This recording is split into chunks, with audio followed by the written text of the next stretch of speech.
Okay, class, I know some of you are still struggling with this project part one, so I'm going to do a real quick overview and step you through what needs to be done.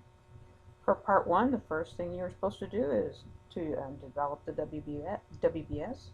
It should look just like this when you get done with your project, or something similar. Summary task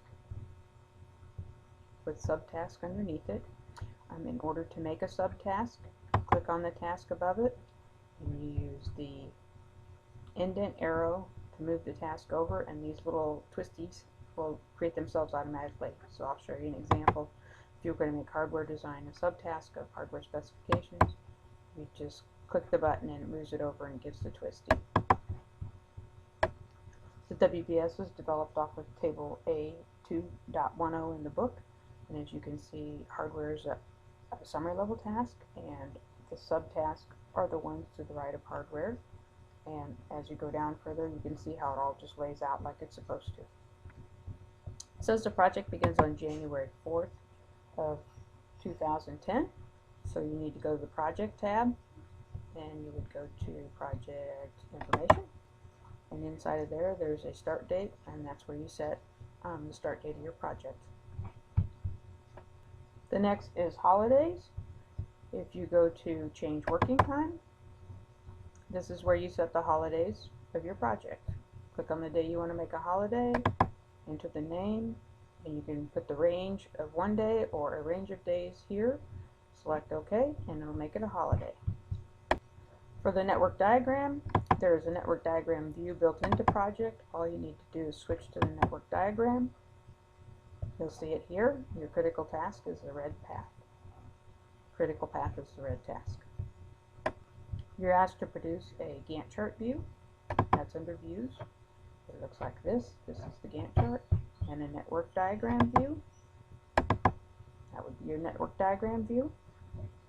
If your project does not have a default schedule table view, you can use the Gantt chart or any Gantt chart type view and simply highlight a column, right click, select insert a column, and then you can select the fields. ES stands for early start. They're alphabetical. Just select early start, and that will insert it there. Put your columns in a logical order and take a snapshot. Part 2 is about resources and cost. Go to the resource sheet view. Utilize table A2.12. Insert the resource name. Here you see design. You can add a resource group by simply there's the group column. And you can insert the resource cost right there. $100 an hour for the design and the R&D group. To add resource to task, you go back to your Gantt view and double click the task. It'll open up the task information box. Click the resources tab, scroll down, and click from your resources that are there. A little note, you will never have a resource or a task link applied to any task higher than the lowest level. So your child level task is the only place you'll have resources or links applied, never on a summary level task. Once your task is loaded, linked up, your resource and cost are loaded, you can baseline your project as if you're ready to execute a project. Go to Project, Set Baseline, select Set Baseline. There's several different baselines you can save here, but your initial baseline is always your regular baseline. If you decide to rebaseline, you might want to use baseline 1 as your next one, or some people do start backwards. Baseline 10 is their original, and then they can baseline on their way down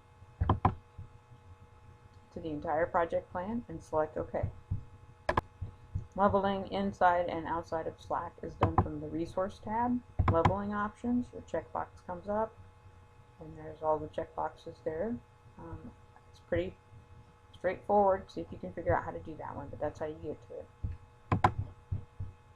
In Part B, you see that it says the project must be completed no later than February 2nd. And you can see that there. Okay, well this project's not exactly right, so it should say February 2nd right here, and it should say 530 days. If it doesn't, you need to go back and figure out why. Generally, it's because you measured your holidays wrong. Just as a hint, go back and check your holidays first. Reach out and ask if you have questions. In part 4, you're asked for a cash flow and cost. You can actually do that from the Reports tab. There's cost, cash flow. You can use any of these reports that show the information needed and work on that one, see if you can figure it out.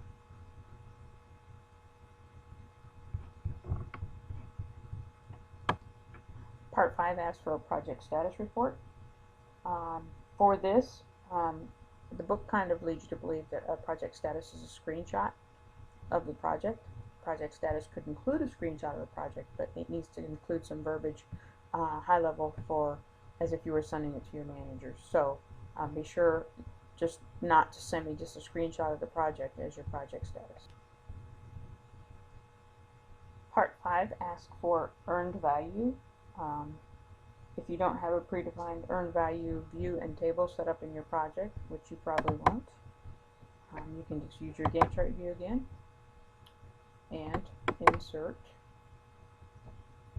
the columns that you need according to the description here in the book. Planned value, earned value, PV, AC. Just scroll down and find what you need there. There are also some reports that may show that information.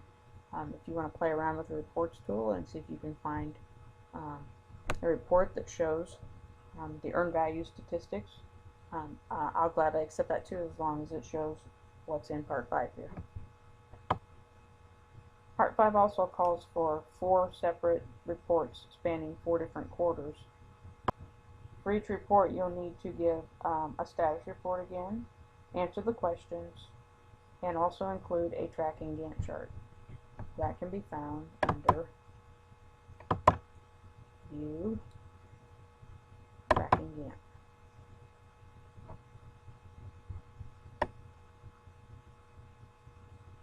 And part 6 is actually just a troubleshooting scenario, status report type section, where you just follow what it asks for and answer to the questions. Hope this video helped. Good luck. If you got any questions, let me know.